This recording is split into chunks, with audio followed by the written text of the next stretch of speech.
Welcome back. Hidden away in Brevard, North Carolina. Yes, indeed, it is the Veterans Memorial Museum. And, well, we've got Emmett with us. Emmett, I'm going to try the last name again. Cassiano. I said I'm going to try the name again. Go ahead. He knew you. Cassiano. Your wife's laughing over here. You messed it up. You're in Brevard. Yes, we are. When's the museum open? We're open Wednesday, Thursday, Friday, and Saturday from 10 o'clock to 4 o'clock in the afternoon, and on Sundays from 1 to 4.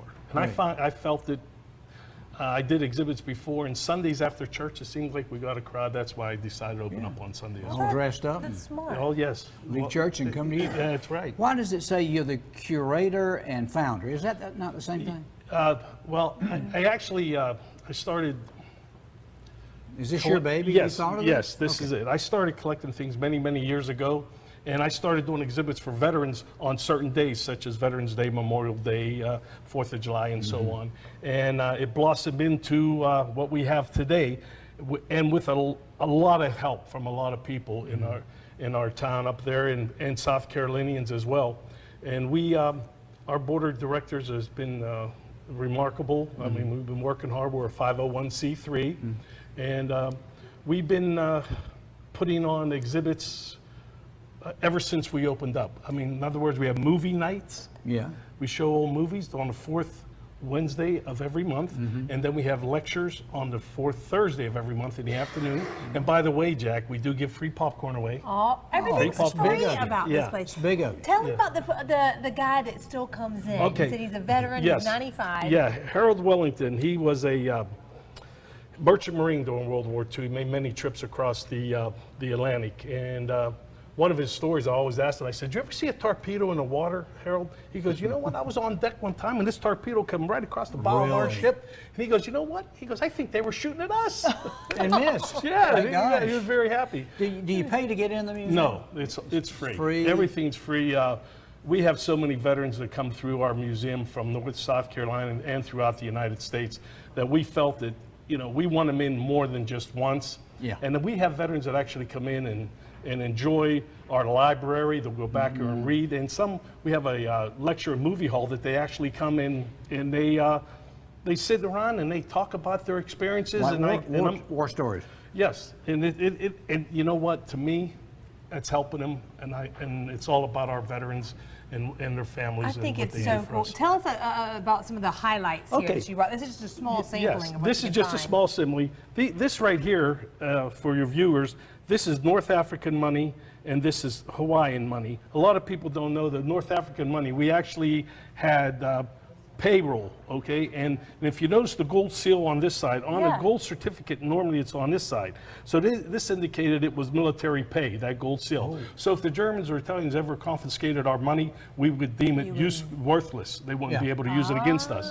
And then we got, and then Pearl Harbor came about, and we had, they stamped Hawaii on each side of the dollar bill, and then Hawaii across the back for the same. Before they became a state. Yes, before, matter of fact, not only that, but they wanted to make sure the Japanese couldn't use our money. That and is we would crazy. deem I that never knew useless. that But this is story. and our and these are all silver certificates, by the way. Yeah. So it's pretty neat. We've got about a love the minute. book.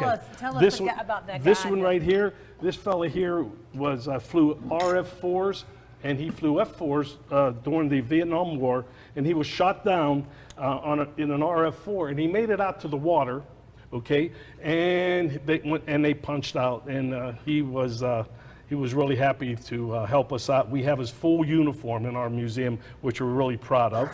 He's a brigadier general. Wow. This right here is a really, This right here is a really neat piece. Crossbow? This crossbow is used by the Mountain Yard during the Vietnam War, and these are the arrows that they would have used, and they're very, very, very effective.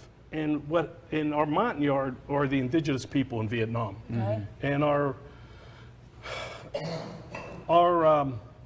teams of special forces went in at that time, okay, the Green Beret, and they worked with these Mountain Yard to swing them onto our side, which they did, and they became very effective soldiers for the United States. But the Mountain Yard actually used these in combat and other things. Tell me about that. That's loaded, isn't it? No. Why is it so heavy? I wanna, Brass? No, it is a practice run. Don't aim that thing at me. I would not, but I it guess is. you This need a is like cannon to shoot it. It is 5, 6 it is- pounds? Yeah, yeah. This was a practice run. This is matter of fact a World War II Japanese practice run, a training run. If you notice, we have Japanese writing here, right on the top of it, and this is just a training run, which became very well. When it first came in, we thought it was a live round, so we called the sheriff's department up and asked them to come over And you thought I was a dummy for asking. Yeah. All right. Well, anyway, heavy. Yeah. and the bomb squad came. What you got here? Call the bomb. That right there came from a South Carolinian. Believe it or not, that the lady and husband who gave it to us were remodeling their home, but they found that in their wall when they were doing a demo. And that came from a ship's World War II. That's a ship's clock, the 24-hour clock. Yeah, how about that? I'll hold it up since Yeah. we're close up. What Now is it? that right there is ash from 9/11. That was on St. Patrick Cathedral steps. And General Joe Toledo, who's a Major General, was the task force commander at Ground Zero, and he's the one that donated that to us. And this is a piece of glass from the World Trade Center. Oh my goodness. That's a piece of glass from the World Trade Center, and he also donated that to us. And if you look here, this is just the tip of the iceberg. I mean, a very small tip. We have about 4,500 square feet, and I'd say we have about 3,800 of that is actual exhibits. Tell us exactly where you are. Anywhere near 64 out of Hendersonville? Okay, if you would go up, yeah, we're right on 64. Matter of fact, if you take 64 west, when you get to the crossroads, straight ahead, you'd go through the forest, you'd make a left into Bavard, and we're right next to the courthouse. Right next to the courthouse, you can't miss it. And we are all about the veterans of North Carolina and South Carolina. Yeah. We want to make sure every one of those veterans are recognized at our museum. We are so proud of what we are doing. I never served a day in my life, and this is my way of giving back to those who did. And it's become a quest for me to make sure that our memories and our history is never forgotten. You're Emmett, I a true love it. American. Absolutely. Maybe after you get a little more personality, you can come back and we can actually bring you out of your shell Yeah. and talk about this again. We'll get you a better joke writer. How about that? Yeah, That's what you need, Emmett. Well, Jack wrote my material. I know. That's why we're going to get you a better one. Thank you so much. Yeah. Y'all go and visit this. What a great time. All right.